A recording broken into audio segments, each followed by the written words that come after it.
Medical Ministry, Preface to the Second Edition. Historical background of the Ellen G. White writings on health. The continuing demand for the Ellen G. White books calls for frequent reprinting, and occasionally for new editions also. This volume, issued initially in 1932, is now making its appearance in a second edition. Although the typeface and size of page have been altered to bring it into conformity with the popular Christian home library size, the text is unchanged, and the paging is in keeping with the former printing. Thus, the new edition remains consistent with references in the comprehensive index to the writings of Ellen G. White. Medical Ministry was the first Ellen G. White book, compiled largely from unpublished sources, to be issued posthumously. Mrs. White's instructions to her appointed board of trustees served as a guide in this work. In her authorization to the board, she provided for the printing of compilations from my manuscripts. She recognized that in the communications addressed to individuals and to institutions through the years, there were counsels which would be of service to the cause generally. Medical Ministry has taken its place with other books by the same author, and additional works on the subject of health have followed. Since this is but one link in a chain of books devoted to this important subject, it seems appropriate to review the history of the several Ellen G. White productions, both past and current, which deal with health principles and medical work. This will aid the reader in identifying various publications in print and out of print in this vital field. Cautions were given to Ellen White in 1848 concerning the use of tobacco, tea, and coffee, and in 1854 light was imparted on the importance of cleanliness and the use of foods not highly refined or too rich. However, not until 1863 did she receive the first comprehensive vision concerning health reform. Of this she wrote, "It was at the house of Brother A. Hilliard at Otsego, Michigan, June 6, 1863, that the great subject of health reform was opened before me in vision." In subsequent visions, many details concerning this subject were presented to her, and these visions constituted the basis for the more detailed writing relative to health and the conduct of the health work of the Church. The primary E. G. White articles on health. The first general written presentation made by Mrs. White on the subject of health was in a chapter of 32 pages entitled Health. This appeared in Spiritual Gifts, Volume 4, in the summer of 1864. In this article, she set forth in condensed form the great principles given to her in the vision of 1863. This material is available today in the facsimile reprint of the Spiritual Gifts volumes. Recognizing somewhat the magnitude of the task of leading 3,500 Seventh-day Adventists to a full understanding of the health reform message, in 1865, James and Ellen White published 6 pamphlets entitled Health, or How to Live. 5 of these pamphlets contained 64 pages and one 80 pages.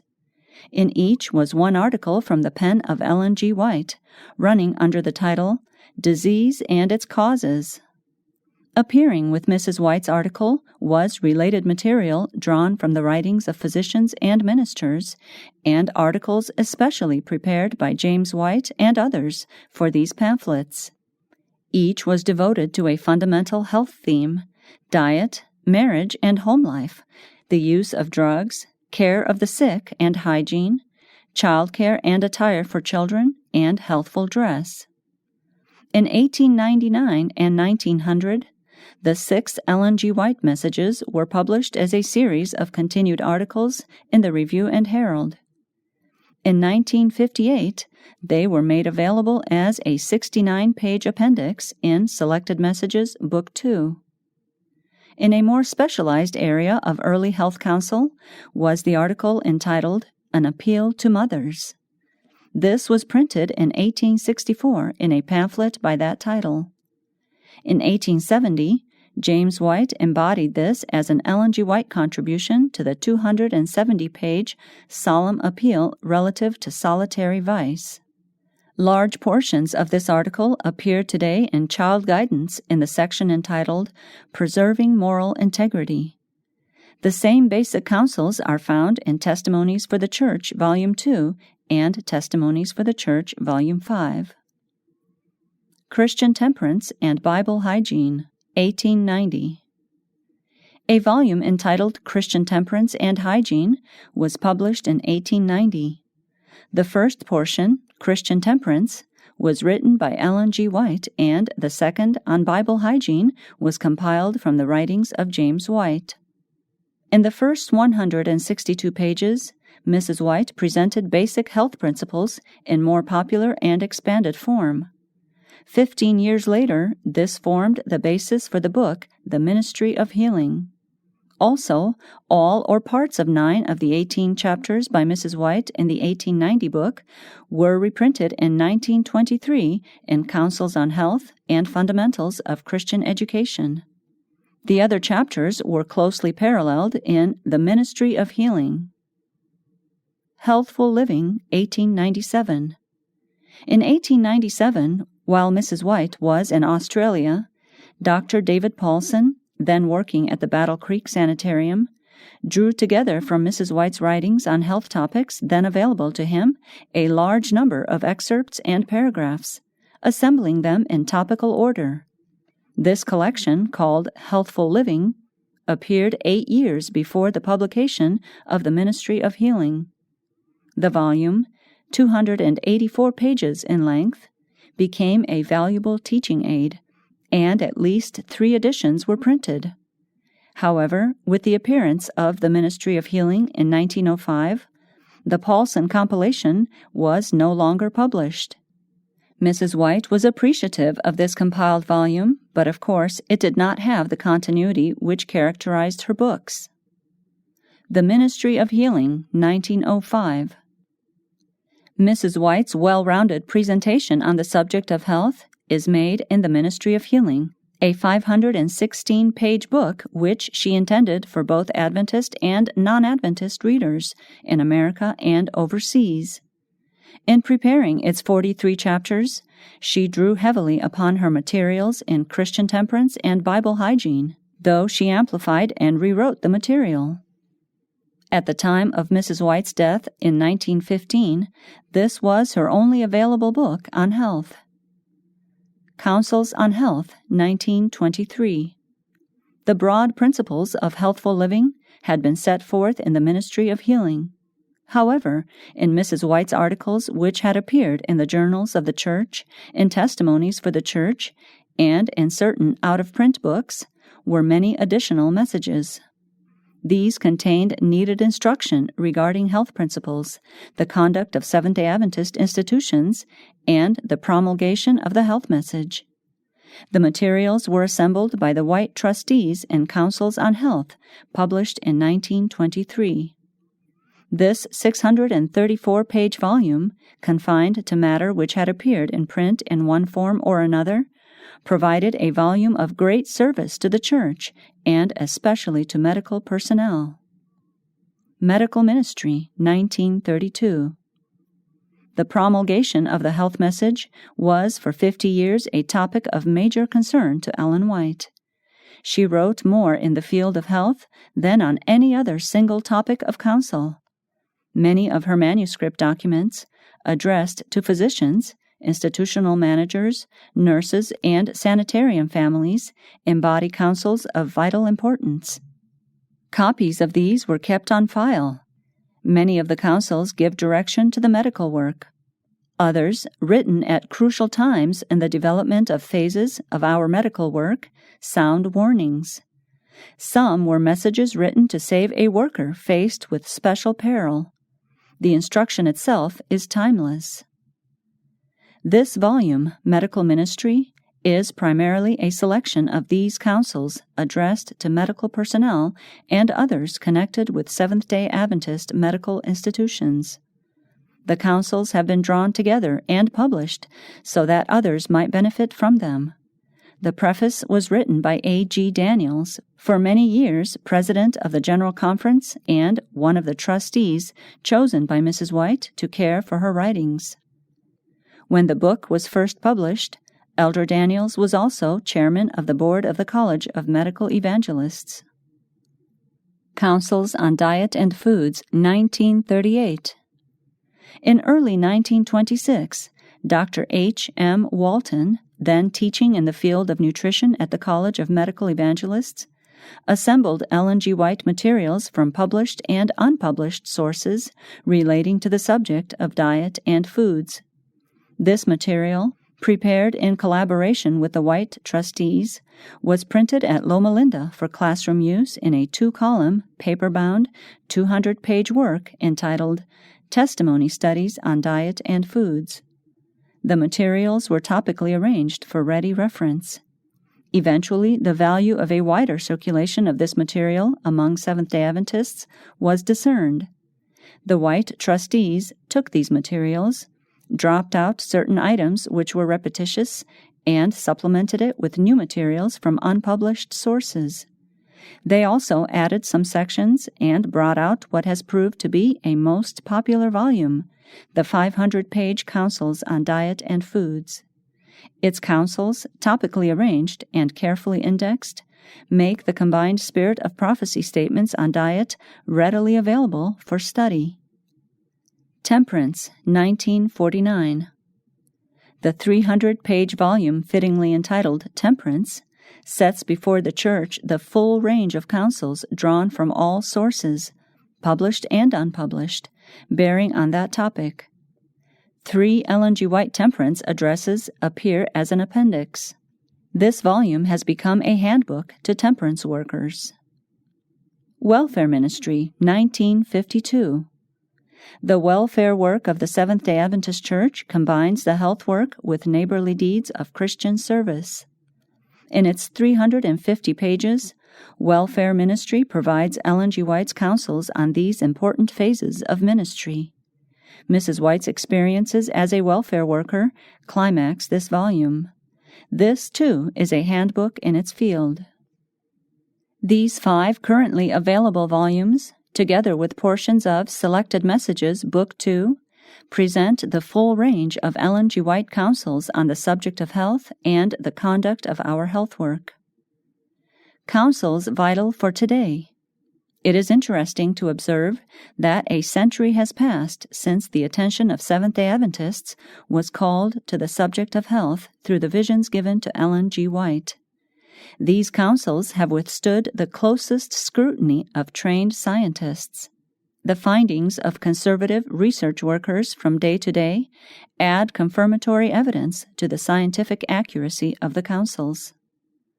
When Mrs. White, a layman in the field of medical science with a very limited education, began in the 1860s to set forth her views on health, it was natural that some would seek to associate her expositions with the writings of certain contemporary physicians.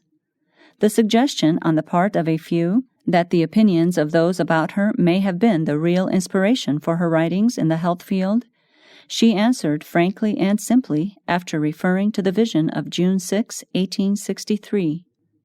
I did not read any works upon health until I had written Spiritual Gifts Volumes 3 and 4, Appeal to Mothers, and had sketched out most of my 6 articles in the 6 numbers of How to Live. As I introduced the subject of health to friends where I labored in Michigan, New England, and in the state of New York, and spoke against drugs and flesh meats, and in favor of water, pure air, and a proper diet, the reply was often made, "You speak very nearly the opinions taught in the Laws of Life and other publications by Doctors Trall, Jackson, and others. Have you read that paper and those works?"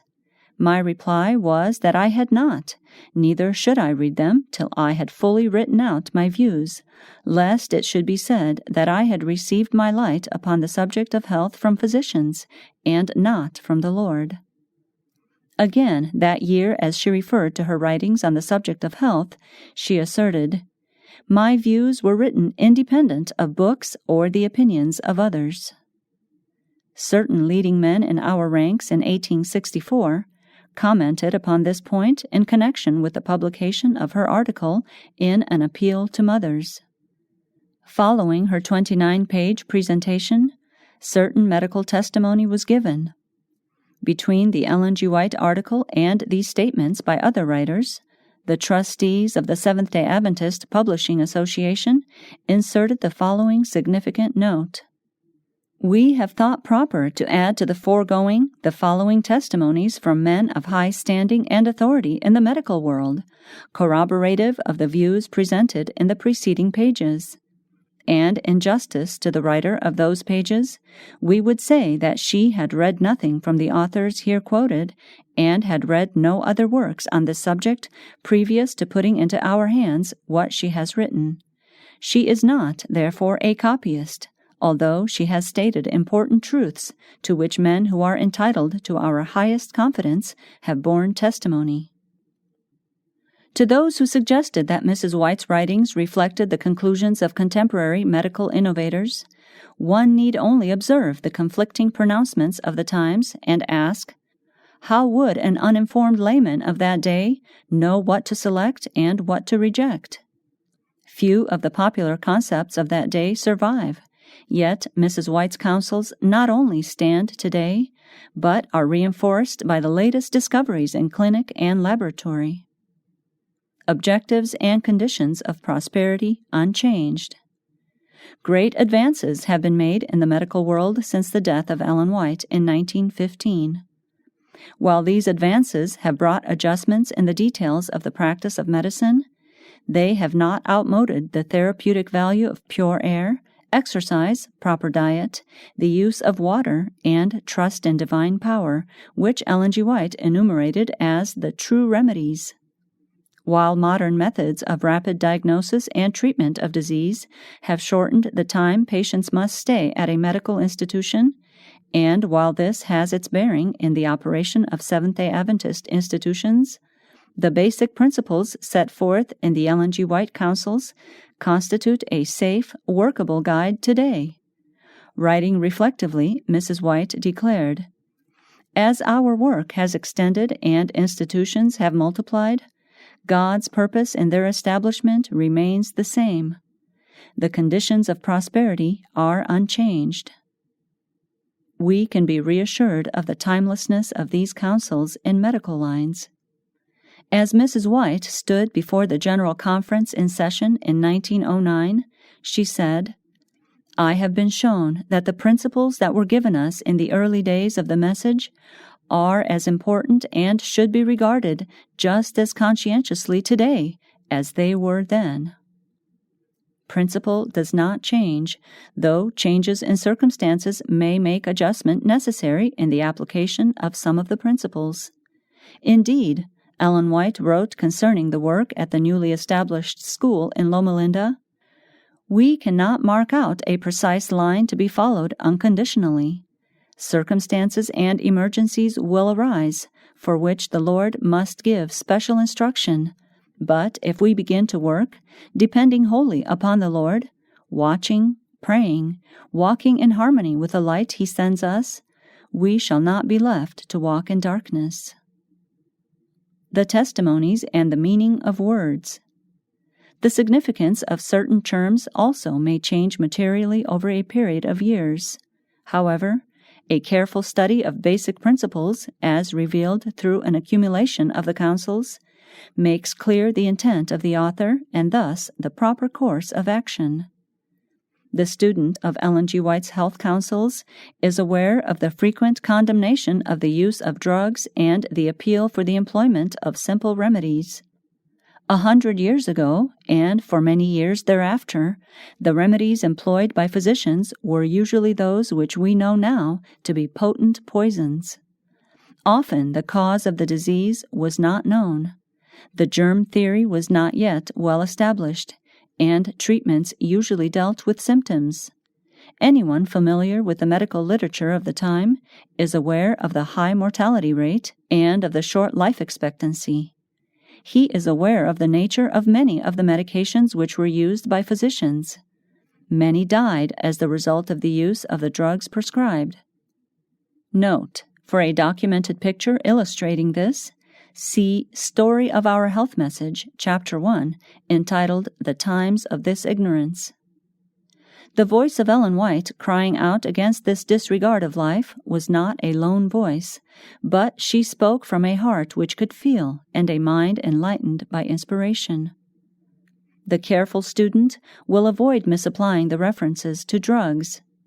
Never will he sweepingly apply the condemnation of drugs to tested remedial agencies made available through scientific research. He will find from a review of the Ellen G. White statements, putting line with line and precept with precept, that her references to strong drugs and poisonous drugs, and the use of medicines which leave behind injurious effects upon the system, are qualifying factors which must be taken into account. See the assembled statements on the use of drugs in Selected Messages, Volume 2. He will find that Mrs. White employed remedial agencies and took advantage of true advances in medical science during the later years of her life. He will observe that her position was neither extreme nor fanatical, but rational and in keeping with scientific findings and a conservative appraisal of those findings. He will observe that through all the Spirit of Prophecy counsels on health, the emphasis is on preventive medicine. There is a call to guard the body, to cultivate simple habits of living, and to take advantage of the restorative agencies available to all. Medical personnel, as they seek to understand the prevention, cause, and treatment of disease, and as they seek to employ the medical work as the right arm of the third angel's message, will find these counsels, warnings, and encouragements of divine origin to be a timely aid. The Board of Trustees of the Ellen G. White Estate, Washington, D.C., November 1, 1962.